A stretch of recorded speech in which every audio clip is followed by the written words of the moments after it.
is currently undertaking visits to key regional countries, while the Chief of Defense Forces and the Chief of Army Staff arrived in Tehran yesterday.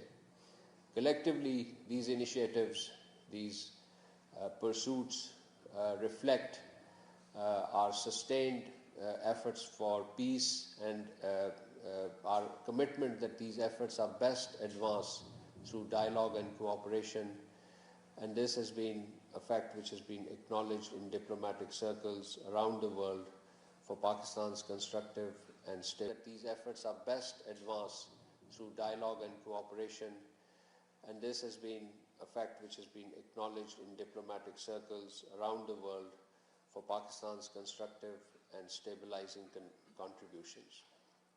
The Prime Minister's visit to the three countries has strong bilateral content as well, and I will mention that aspect later. But before embarking on this visit, the Prime Minister undertook intense diplomatic exchanges with his counterparts across the globe. This was before the Islamabad peace talks, and these exchanges continued after the talks. Before the start of these peace talks, the Prime Minister received a telephone call from the Federal Chancellor of Austria, His Excellency Christian Stocker. They held a warm telephone exchange. This was on the 9th of April. The Prime Minister appreciated Austrian Chancellor's strong message of endorsement and support for Pakistan's peace efforts that have helped the US-Iran ceasefire, as well as for ensuring resumption of negotiations between the two sides. Both leaders stressed upon the importance of ensuring that ceasefire be upheld and strengthening the prospect of successful negotiations. The same day, the Prime Minister received a telephone call from His Highness Sheikh Tamim bin Hamad Al Thani, Amir of the State of Qatar. His Highness congratulated the Prime Minister on successful diplomatic efforts that has led to the US-Iran ceasefire. The two leaders expressed the hope that through concerted efforts, peace would return soon to the entire region.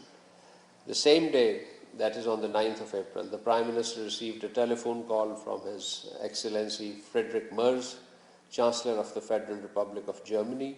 The German Chancellor expressed strong endorsement to Pakistan for our role in these peace efforts and for the holding of ceasefire between US and Iran and on the start of negotiations. Both leaders expressed serious concern over the ongoing hostilities in Lebanon and hope that the peace returns to the entire region. On the 9th of April, the Prime Minister also received a telephone call from the Prime Minister of Italy, Her Excellency Giorgia Meloni. The Prime Minister Meloni appreciated Pakistan's successful diplomatic efforts aimed at facilitating the talks and acknowledged and congratulated Pakistan for hosting these talks. The two leaders also discussed Lebanon and agreed the need for coordinated international efforts to prevent further attacks against that country. On April 10, our Prime Minister received a telephone call from the Prime Minister of United Kingdom, His Excellency Keir Starmer. The Prime Minister Starmer deeply appreciated Pakistan's effective diplomatic efforts and facilitated the Prime Minister on hosting peace negotiations in Islamabad, and he offered his best wishes for the success of this endeavor. Ladies and gentlemen, on 13th April, the Prime Minister received a telephone call from the Prime Minister of Japan, Her Excellency Sanae Takaichi. Appreciating Prime Minister's diplomatic role in facilitating the ceasefire, the Prime Minister of Japan expressed her country's full support for the peace process and its importance in regional stability and particularly global energy security. The same day, the Prime Minister received a telephone call from the Canadian Prime Minister, His Excellency Mark Carney. He congratulated Prime Minister Shehbaz Sharif on our peace efforts and offered complete endorsement of Canada for Pakistan's role towards de-escalation and regional peace and security. Ladies and gentlemen, eventually these peace talks did take place and were extensively covered, and I thank the media colleagues for their attention, their responsibility, and their dedication with which they covered these talks. As you know, the respective delegations were headed by the Vice President of the United States, His Excellency J.D. Vance, and the Honorable Speaker of the Iranian Parliament, Mr. Muhammad Bagher Ghalibaf. They were in Pakistan from 11th to 12th of April. Before embarking on peace talks, the two delegations called on the Prime Minister Mohammad Shahbaz Sharif separately. We issued brief press readouts of these meetings. The talks continued for 21 hours. That is the duration of actual negotiation. Overall, the process continued for well above 30 hours if you count the movement of the delegations and the momentary breaks for meals and coffees and so on. So as such, the entire negotiation process was intensive and extensive, both in terms of scope and timelines. The Deputy Prime Minister and Foreign Minister, along with the Chief of Defence Forces and the Chief of Army Staff, helped mediate several rounds of intense and constructive negotiations. You would recall that in his remarks at the conclusion of these talks, the Deputy Prime Minister, Senator Mohammad Ishaq Dar, had expressed hope that the two sides would continue with the positive spirit to achieve durable peace and prosperity in the entire region and beyond. It is imperative that the parties continue to uphold their commitment to ceasefire. The DPM has also reiterated that Pakistan has been and will continue to play its role to facilitate engagement and dialogue between the two countries in the days to come.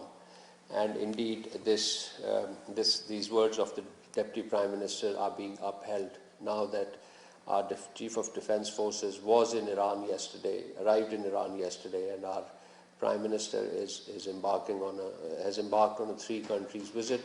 Let me reiterate that the visit to Saudi Arabia and Qatar has, of course, a very strong bilateral component as well. The Prime Minister visit to the three countries is from 15th to 18th of April 2026. The visit to Saudi Arabia and Qatar are in the bilateral context. As I mentioned, you would see the press readouts as the meetings progress. The visit to Turkey is in the context of the Anatolia Diplomacy Forum, where the Prime Minister will participate in a high-level panel discussion alongside with the world leaders, and he'll present Pakistan's perspective. Last evening, Prime Minister Mohammad Shahbaz Sharif called on His Royal Highness Prince Mohammed bin Salman bin Abdulaziz Al Saud, the Crown Prince of Saudi Arabia. The Prime Minister expressed full solidarity and support for the Kingdom of Saudi Arabia in the wake of recent regional escalations, and he appreciated Saudi Arabia's exemplary restraint demonstrated throughout the conflict, and indeed exemplary patience. The Prime Minister shared with His Royal Highness the recent developments related to Pakistan's peace efforts that led to the US-Iran ceasefire and the recently held Islamabad talks between US and Iran. His Royal Highness, the Crown Prince, appreciated Pakistan's constructive role in the peace process. The Prime Minister expressed his sincere appreciation for His Royal Highness the Crown Prince on the Kingdom's consistent support to Pakistan's economic stability. Both countries enjoy a unique relationship, as you know, and there was we both have strong strategic defense partnership under the Pakistan-Saudi Arabia Strategic Mutual Defense Agreement. Apart from the Prime Minister's engagement, the Deputy Prime Minister also remained busy throughout the last 2 weeks, held numerous telephone conversations, numerous direct interactions with his counterparts. And let me just very briefly list some of the important telephone conversations of the past 2 weeks. Ladies and gentlemen, I'll just list them.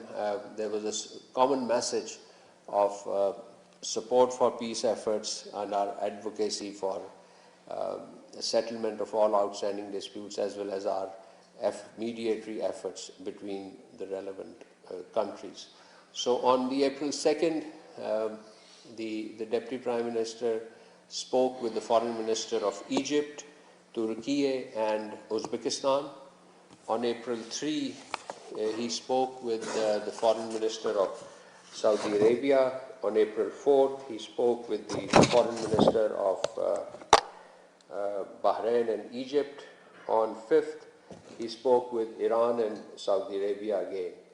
And on April 6th, he spoke with the Foreign Ministers of Japan, Portugal, the UK and Canada. On April 7th, he spoke with the Foreign Ministers of Egypt, Bahrain and Norway. On April 8th, he spoke with the Foreign Ministers of Saudi Arabia, Egypt, Turkey, Qatar, the European Union High Representative for Foreign Affairs and Security Policy, Foreign Ministers of Morocco, Spain, Kuwait and Canada. So there were around 8 or 10 telephone calls on April 8th. On April 9th, he spoke with the Saudi Foreign Minister, the Uzbek Foreign Minister, again with the EU High Representative, South African Foreign Minister, Azerbaijan's Foreign Minister and UK's Foreign Secretary. So these were the intense diplomatic exchanges that took place between the two sides. On April 10th, the DPM spoke with the Foreign Minister of France, Netherlands, Egypt, Saudi Arabia and Turkey, and on April 13th, he spoke with the Foreign Minister of China and the UK British Foreign Secretary. On April 14th, he spoke with the Foreign Ministers of Canada, European Union, Kuwait, Romania, United Nations Secretary General Antonio Guterres, and the Foreign Minister of Turkey. So ladies and gentlemen, between a week prior to the Islamabad peace talks and 3 days subsequent to these peace talks, you could count the number of telephone calls which demonstrate our very active involvement in the facilitatory and mediatory roles, and then taking our important partners across the globe into confidence on these peace talks. Moving on to the other subjects, let me very briefly go on to the situation in the Middle East, where this week, on the 7th of April, late last week, we expressed our strong condemnation on storming of Al-Aqsa Mosque by the Israeli occupation forces. And on 9th of April, we strongly condemned the Israeli aggression against Lebanon. We termed such actions as undermining international efforts aimed at promoting peace and stability in the region. And of course, Israelis' attacks against Lebanon constitute a grave violation of international law and fundamental humanitarian principles. Another very important event of the last week, which I would want you to take note of, was the 45th meeting of the Council of the Regional Anti-Terrorism Structure, the SCO RATS, the Shanghai Cooperation Organization meeting. Pakistan is currently holding the chairmanship of this group, SCO RATS as it is acronymed. We successfully chaired the 45th Council meeting that was held in Tashkent last week. Our Director General for Counterterrorism, Faria Bukti, is our lead on this forum. On April 3rd, the RAT Council, the SCO RATS Council, conducted detailed deliberation focusing on regional security. Several reporting documents of the SCO RATS were adopted, including the document which would be submitted to the councils of the heads of member states of the SCO. The Council expressed concerns over the developments in the Middle East. It also highlighted the persistent threat posed by terrorist groups in Afghanistan and stressed the need to strengthen cooperation in joint efforts to counter terrorism. It was agreed that the next SCO RATS meeting will be hosted by Pakistan in September. As a frontline state against terrorism, Pakistan continues to make significant sacrifice to ensure regional and global security and remains committed to working with our international and regional partners to advance collective counterterrorism efforts in accordance with the SCO principles, international law, and the UN Charter. And finally, ladies and gentlemen, we also held the senior official meetings of the 4 countries, Pakistan, Saudi Arabia, Turkey, and Egypt, that was held in Islamabad day before yesterday on 14th. The senior officials is a follow-up of you would recall, the consultative meeting held by our foreign ministers in Islamabad on the 29th of March. From Pakistan, I had the privilege of leading our delegation to these talks. We reviewed key areas of cooperation and prepared recommendation for the upcoming Foreign Affairs meeting that is to be held in Turkey on the 17th of April. The officials, my colleagues from Saudi Arabia, Turkey, and Egypt also jointly called on our Deputy Prime Minister, Senator Mohammed Asad Dar, and Foreign Secretary, Ambassador Amna Baloch. With this, I'll conclude my opening remarks and open the question for question answers. Ji, Mateen Sahab. Thank you, Mr. Spokesperson. So, as you also said, Pakistan is still engaged in active diplomacy and in touch with both Washington and Islamabad. Yesterday, we have seen Pakistan's high-level delegation visiting Tehran, including Chief of the Defense Forces.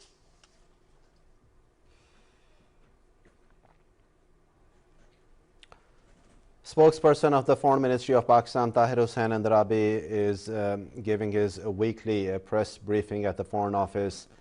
He said that Pakistan's Prime Minister Shehbaz Sharif is on a 3-nation tour to Saudi Arabia, Qatar, and Turkey. In his visit to Saudi Arabia, he had a meeting with Saudi